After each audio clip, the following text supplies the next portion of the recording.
Nasa ating linya si MMDA General Manager Nicolas Torre III. Alamin nga natin kung ready ba tayo sa Metro Manila. Ano ang paghahanda nila at ano ang dapat gawin ng ating mga kababayan. GM General Nicolas Torre, sir, magandang umaga po sa inyo, General.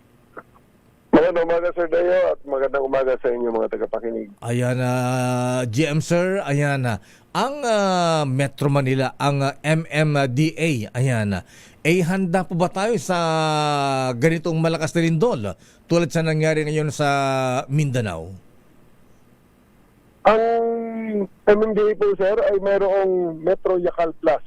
Yan po ang ating plano para po sa paghahanda dito sa The Big One. Kasama na po dyan yung, well, bago ang details yan, sir, meron din tayong palaging nakikiisa ang MMDA together with the local government units sa ating NSED, yung National Simultaneous Earthquake Drill. At dito sa Metro Manila, ang pinaka-oplan natin, ang pinaka-plano natin ay ang Metro Yacal Plus, kung saan pinag-aralan natin ang terrain ng Metro Manila at dinivide natin sa 4 na quadrants ang buong Metro Manila, North, East, saka West, saka South. Ano po yan, General Sir? Ano itong North-East West quadrant na ito, ha? Ito ba ay magagawing evacuation na centers? At noon ay napag-usapan po yung mga golf courses na pwedeng puntahan. Ano ba ang plano po ng MMDA, General Torres, sir? Opo. Ang 4 na quadrants po ay naka-design para maging self-sufficient. Bawat isa sa kanila ay may sarili-sariling mga sistema na na pwedeng magtustos habang ang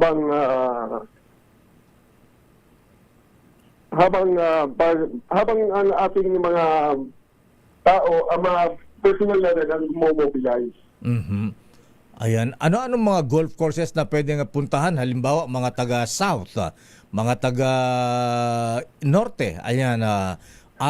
Napag-usapan nun yung mga government, yung mga public golf courses yata. Ano-ano mga pangalan nito mga golf courses na ito, GM Torres, na pwedeng maging evacuation centers kung mangyari po ang the big one sa Metro Manila?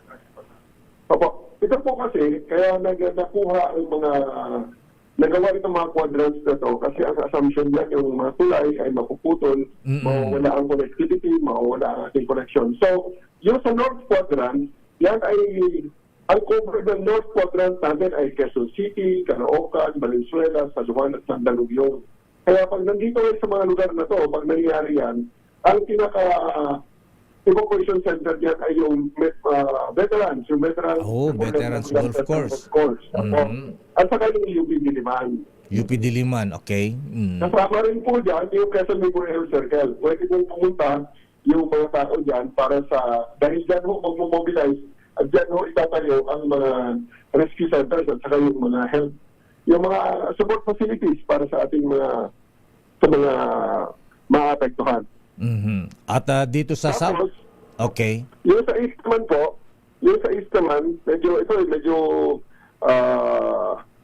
medyo mabigat ang ina-expect dito na mangyayari sapagkat dito dumadaan ang pinaka-valley po, yung West Valley Fault. Ang cover naman ho niyan ay Pasig at Marikina. Kaya ang nandyan po, ang naka-designate na evacuation center dyan sa Ultra, kung nandito ka sa Pasig, sa Philsports Arena. Tapos yung day po ng Santolan sa may Marcos Highway. At saka yung Marikina Commercial Center. Sports Center. Apo. Marikina, mismo sa Marikina Center po. Nandun po tayo yun po ang East Quadrant. Pagkatapos dito naman sa West at saka South Quadrant, yung covered po niyan ay Manila, Malabon, at saka Navotas. Kaya kasama dyan sa ating yung open area na naka-designate dyan ay Intramuros Golf Course. At pagkatapos, yung sa South Quadrant naman, yung Makati, Pasig, Taguig, Pasay, Parañaque, Las Piñas, yung sa South po, Pateros, Muntinlupa. Ito naman po sa Villamor Air Base naman sa golf course ng Villamor Air Base. So ito po mga open areas, ito po yung designated na rallying points. Diyan po natin isi-set up ang ating mga evacuation centers at sa yung healthcare facilities, ang mga sa kuryente, tubig, at kung sa mga signal, at ang communication center talaga. Ayan, oho. Ano po ang role ng MMDA, GM Torres, sir? Paano po yung mga inspeksyon ng ating mga buildings dito sa Metro Manila? Ang dami pa ng mga lumang gusali, General, sir. Opo, before po ng Big One, sa ngayon po, habang tayo naghahanda, ang MMDA po ang nagko-coordinate ng lahat ng mga LGUs, sinisiguro na ang mga standards ay nasusunod, together with the concerned national offices, national agencies, at pagkatapos, kami rin po ang nagpa-facilitate ng preparations at nagpo-coordinate para may siguradong may redundancy, may interoperability at ang mga gamit ng bawat isang LGU ay pwedeng magamit at applicable at kaya operate ng iba-iba rin mga LGUs. May mga air assets po ba tayo, General Torres, sir? Meron ba tayong coordination sa OCD, sa military, kung in case po na kailanganin ang mga air assets, like helicopter na pwedeng gamitin sa evacuation, mga ganyan, air ambulance? Opo, kasama po yan sa ating mga ina-account at sinisiguro na alam natin kung paano i-contact at i-request if ever na kailangan para ma-mobilize.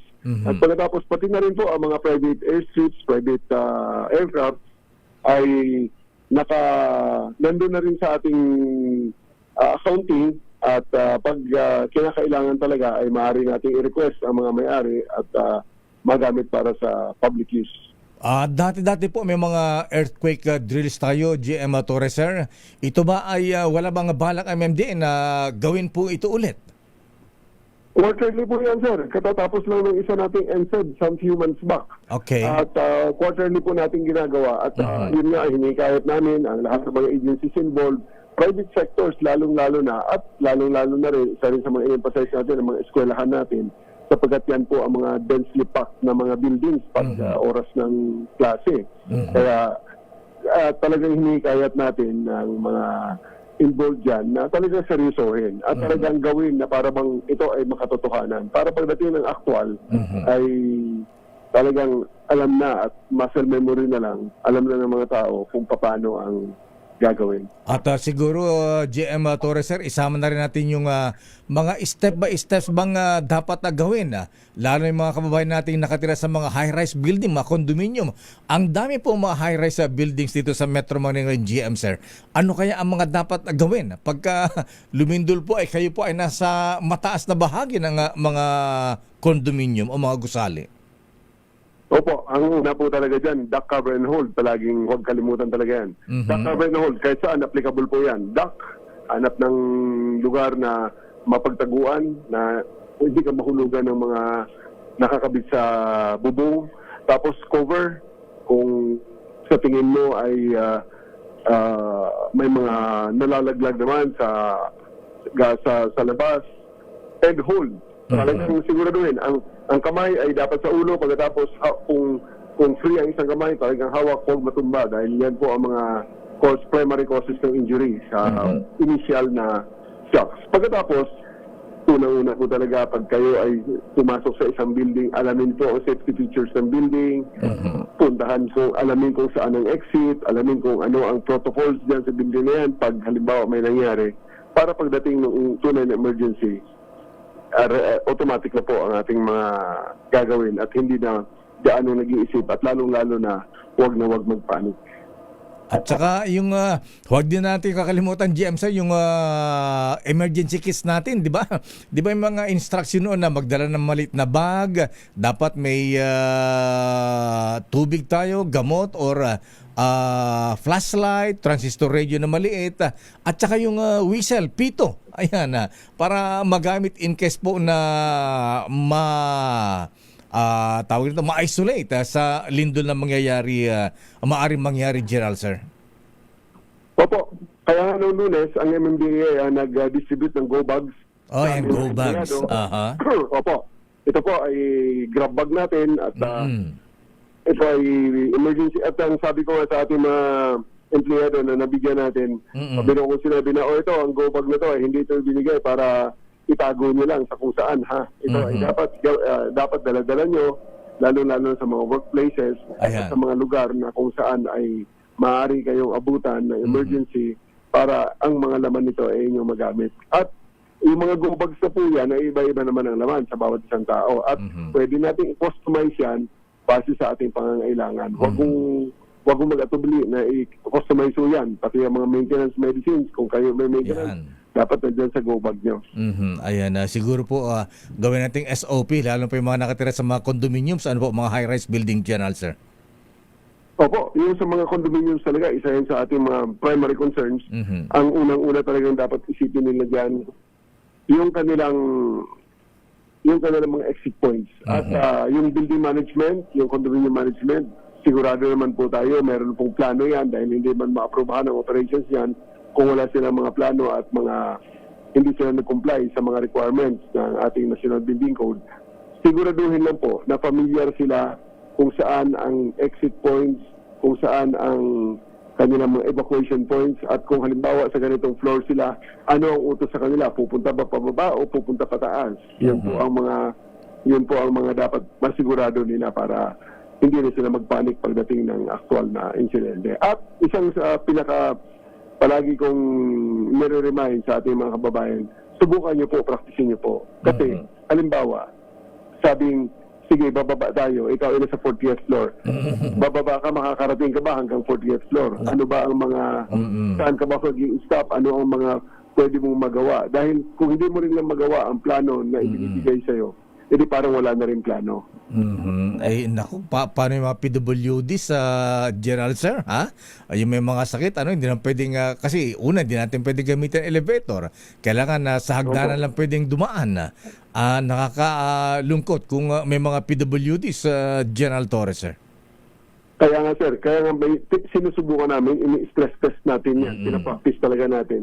At lalong-lalo na reminder ulit sa ating mga building administrators, Opo. Sa mga building maintenance, sa mga building safety officers, palaging natin na ang mga safety features ay palaging gumagana. Like for example lang, pinakasimple lang dyan, yung air vents ng mga stairwell na mahahaba, yung exit, yung emergency exits. Okay. Pag ang air vents na yan ay hindi gumana ang air ventilation at mapuno yan ng usok at pag may sunog, isang malaking problema rin. Yan na yung magiging fast trap at hindi natin minsan napapansin yan until a disaster strikes. At doon na lang natin ma-realize na napakalaki pala ng gamit niya. Kaya yung mga safety features na ganyan, smoke alarms, smoke detectors, yun po ay siguraduhin natin gumagana. Yung mga fire extinguishers, yan, kasama po yan. At yung mga posibleng magamit na pang-evacuate at mga supposedly ay nakadesign para sa evacuation, ay siguraduhin natin na tip-top shape. At yung mga occupants naman, na mga nasa condominium, pag may nakita kayo na para bang hindi ito standard na, dapat may fire extinguisher dito dati, biglang nawala na, ipagbigay alam agad sa building administrator para ma-rectify nila, dahil para yan sa inyong kaligtasan. Yan, pag hindi nila ginawa, i-report nyo po sa otoridad. Kung wala kayong mapagtawagan talaga, itawag nyo sa 136 sa MMDA. Makakarating sa amin yan, magagawa namin ang paraan yan at sisiguraduhin natin na magko-comply ang lahat makukomply ang dapat makomply ng mga regulasyones. Nung hindi pa masyado matataas sa mga building natin dito sa Metro Manila, GM Torres, sir, alam ko yung mga firemen noon, meron yung parang foam ba o kaya parang trampoline na pwedeng talunan ng ating mga kababayan nasa mga building. Ito ba uubra kaya sa mga high-rise building natin, GM, sir? May limits po kasi ang design yan, sir. May limit. Okay. Ang design ng ating mga airbags na pwedeng gamitin sa rescue. Kaya naman ay nag-accounting ang MMDA ng mga buildings at ng ating mga ladders together with the Bureau of Fire. Ina-assess natin kung hanggang saan ang rescue capabilities natin at kung ano ang mga kulang, yun po ang ating mga pinupunan sa ngayon. Okay. GM Torres, sir, maraming salamat sa paliwanag. Sana po ay tandaan ito ng ating mga kababayan in case of emergency, at least ay makapaghanda po tayo. Thank you, sir, and good morning. Maraming salamat din, Sir Deo. At sa ating mga kababayan, laging tandaan, pag may aberya sa daan, ipa-MMDA na yan. Dahil 136, 5 minuto, kami ay nandyan. Ay. Daming bayan. General Manager General Nicolas Torre III na